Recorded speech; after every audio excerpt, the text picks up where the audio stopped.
Kids, if you listen, if you're an asshole, death will come for you.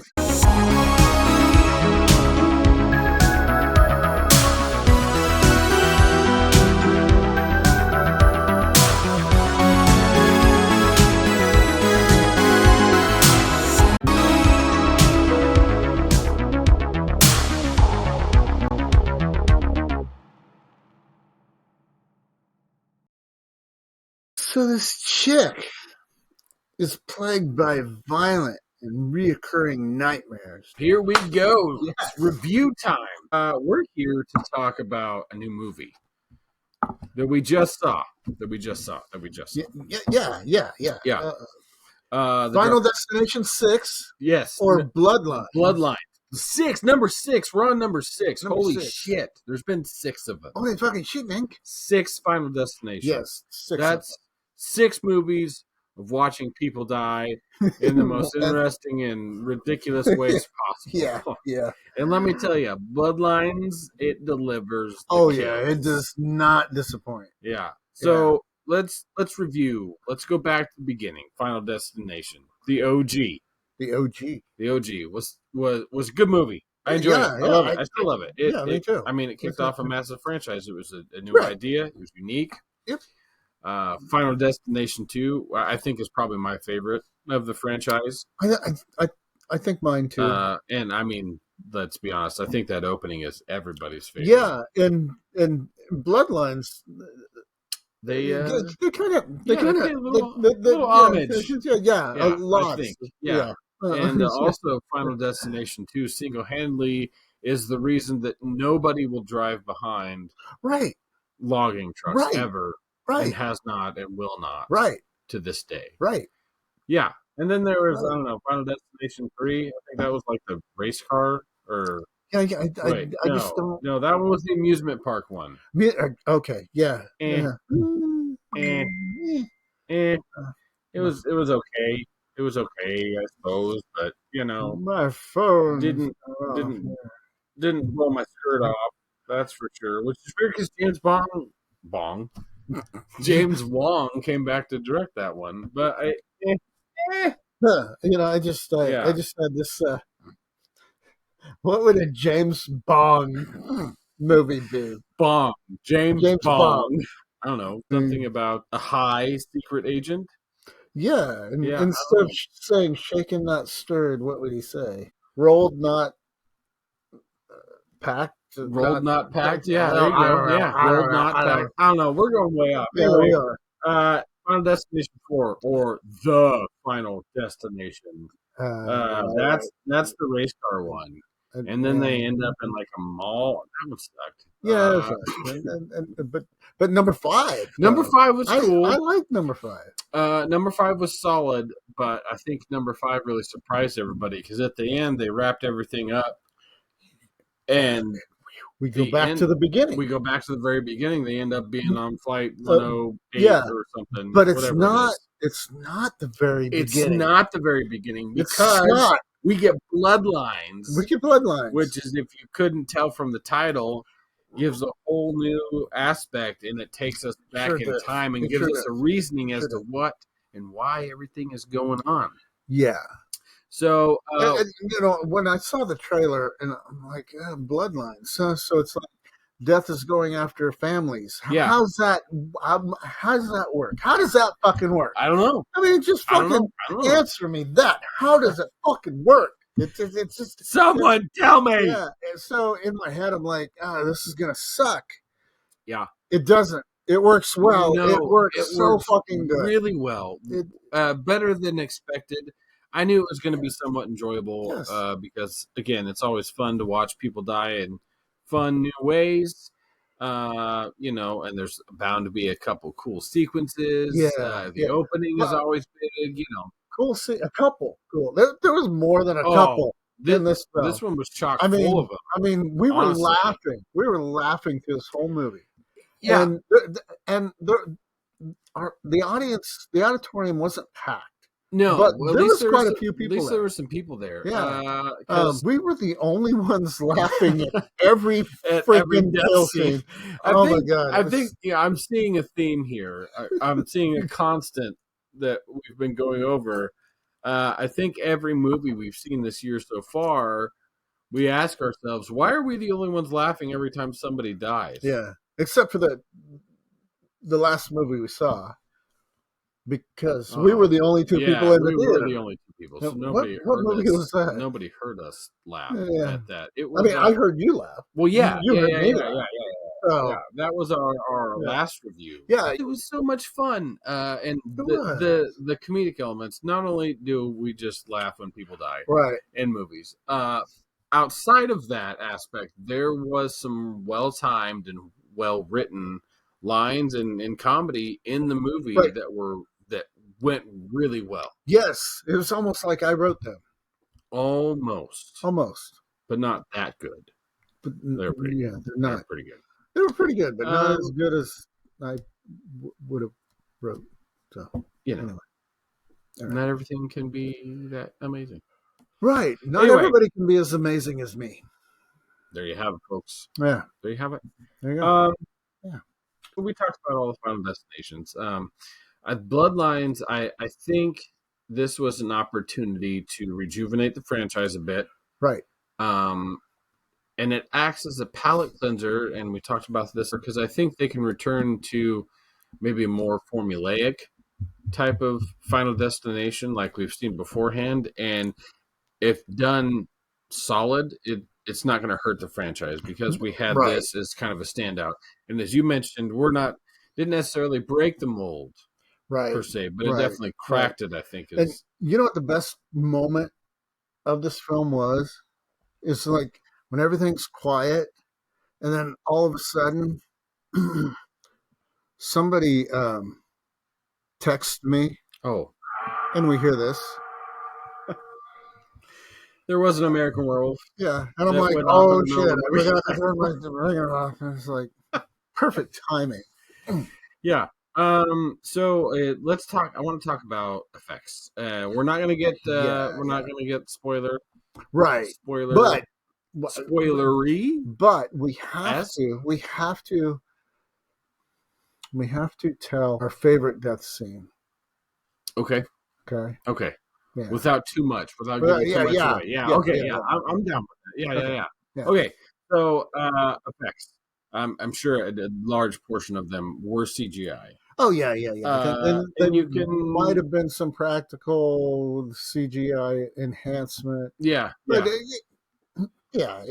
was what it was, and it was good. Overly noticeable, I think, and it was done really well, and it was, I don't know, kind of that right amount of gore.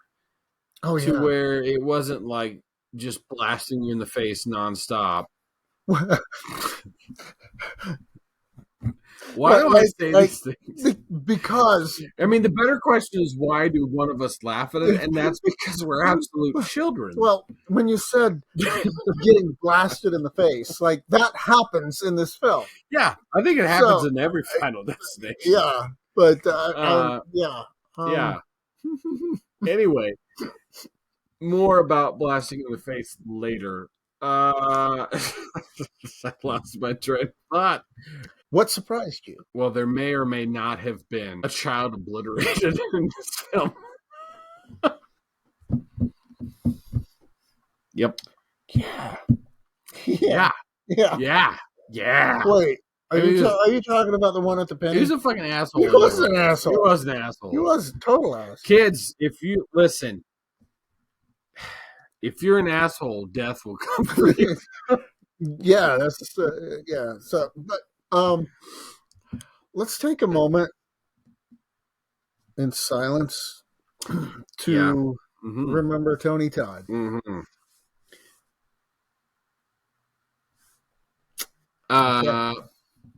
His last film.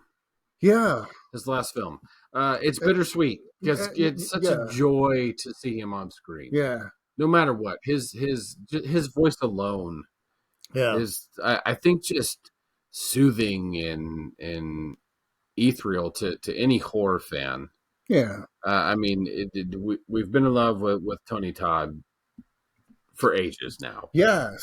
He's Since been a part. Savini's Night of the Living Dead. Yeah, Savini's Night of the Living Dead. Yes. Yeah. And he's just captivated audiences from then on, and is in a lot of people's favorite films. He has played one of the biggest Candyman horror icons of all time, and I love the original Candyman. Absolutely love that movie. So he looks sick, and it's sad. Yeah, it was poignant. It gave that scene really had a lot of extra heft to it. Yeah, and you know, I kind of teared up a little bit, just a little bit. I think it's he's an icon, and we've loved everything he's done for us. You grew up with him. Yeah, exactly. I mean, we did, obviously. And it's just the situation. The film itself is about death, the things, his dialogue and things he's talking about. Yeah. And just, and the fact that, he had stomach cancer, and he knew this was going to be his last film. Yeah. Yeah. So I think the dialogue reflected that. Yeah. And I think it's really great that the movie, not only did it take time to pay homage to him and it just being its kind of last film, but they also didn't disservice it by making it a shit film either. Yeah. It's wonderful that this film is going to be able to continue on outside of the legacy of it being his last film. It is also surrounded by a really enjoyable standout film in the franchise. Mm-hmm. And so just everything, and it was just kind of at that perfect point in the film. So yeah, I love seeing Tony back on film again. And it's just sad that'll be the last time we see him. Yeah. You said we should talk about our favorite death scene. Yeah. There's so many to choose from. So many fun and exciting and gory and gruesome and awesome, totally awesome death scenes. I think I know mine. Do you know yours? I think I'm pretty sure I know mine. I'm trying to figure out how to talk about it without giving it away. The garbage truck death scene is like, oh my god! The garbage truck. That one probably made me laugh the hardest. Yes, because you think it's coming, you know it's coming, and then it doesn't, and then the truck leaves, and then it does, and then I'm gonna, and the soccer ball hits, and I'm like, fuck. It was great. That's the great thing about the Final Destination movies is you're always anticipating death. Yeah. But the filmmakers can use that to their advantage. Right.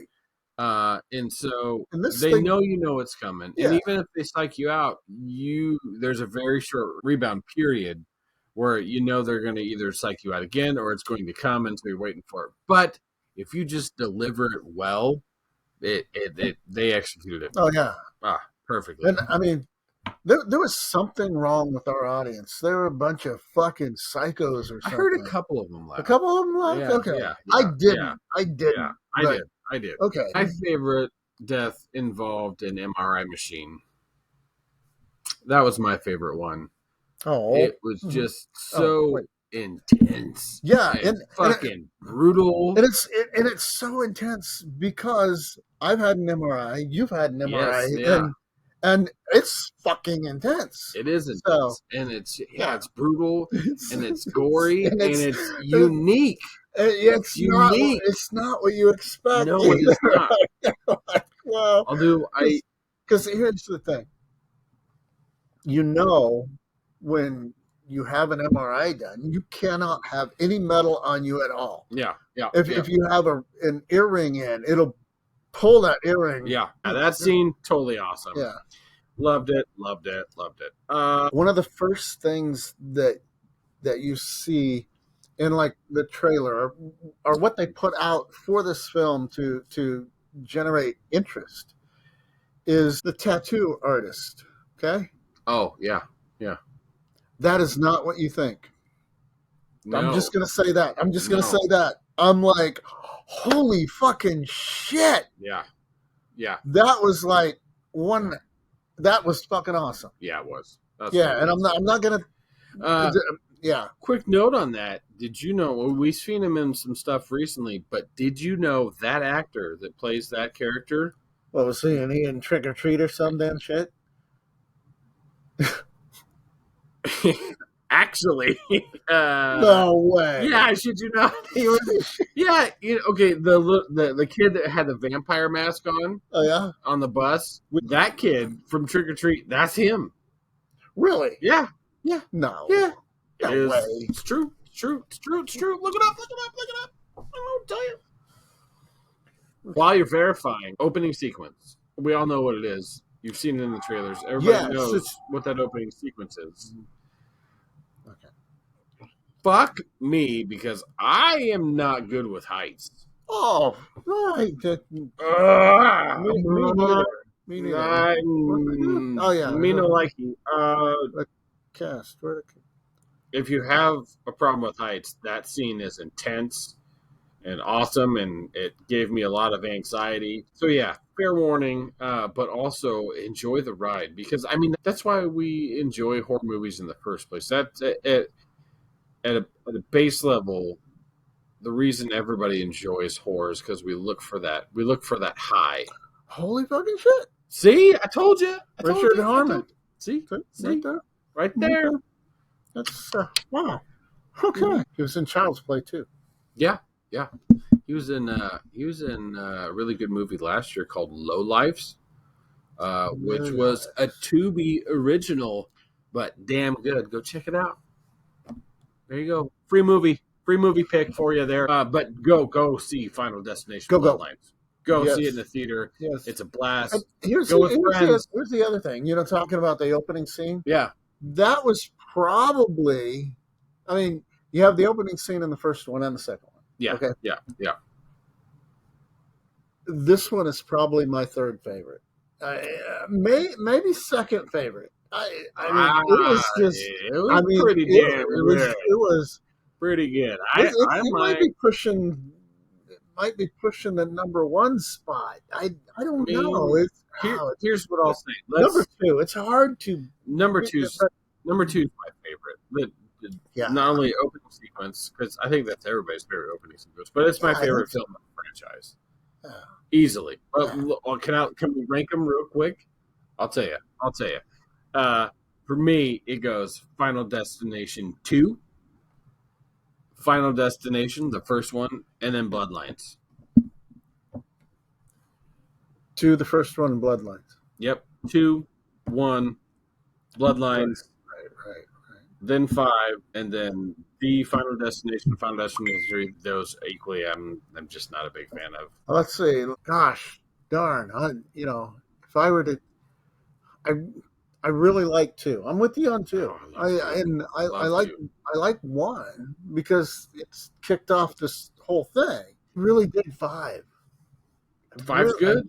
5's good. 5's good. I really dig because 5 was like Unbreakable to me, like M. Night Shyamalan's Unbreakable. I didn't see the ending coming at all. Yeah. I was in the theater watching 5, and I'm like, you're like, oh shit. Oh. Final thoughts for me. Run out. Final thoughts for Final Destination. Final thoughts for Final Destination. Go see it if you haven't seen it already. If you have, take your friends because it's just a blast. It's exciting. Take your mom. Take your dad. Take your dad. Take your brother, sister, cousin, aunt, uncle. Take your turtle. Take your turtle. Because, Take your turtle. There's a turtle in the movies. I think there needs to be a it's back. What's in the box? What's in the fucking box? It's back again. That fucking package is like death in Final Destination. It keeps returning. Only it leaves us alive to keep giving you horrible videos to watch or podcasts to listen to, or both. However you choose to digest us. Ew. That sounds pretty chud. I don't think we can say too much more about Final Destination Bloodlines without getting into spoiler territory. We want to keep this spoiler free for you guys. Check out our other videos, our other reviews. We'll be coming at you with reviews for new releases all year long. We'll be coming at you with some lists. And so we need Liam Neeson list. We need to do a deep dive. We haven't done a deep dive in a while. Yes. So I think we need to revisit one of our classic favorites and do a deep dive on it. I think we need to do that. Leave us a comment on the video. Leave us a comment on social media. We're on all the major social media platforms: Facebook, Bookface, Twitter pages. Did you say Facebook, Bookface? No, Bookface, Twitter, X. On all the socials, check us out. Like, share, subscribe. Smash that like button. Yeah, smash it. Smash it. We're also on Spotify. So check us out on Spotify. You can listen to it there if you don't like looking at our faces. Or these beautiful guys back here. What's he listening to? I bet it's death metal. And yeah. We will catch you guys next time. We'll be back with more reviews. We maybe sneak couple in there that we haven't got around to yet. As always, thanks for stopping by. Fuck off. Fuck off and don't get Final Destination. Yeah, good luck. Don't die out.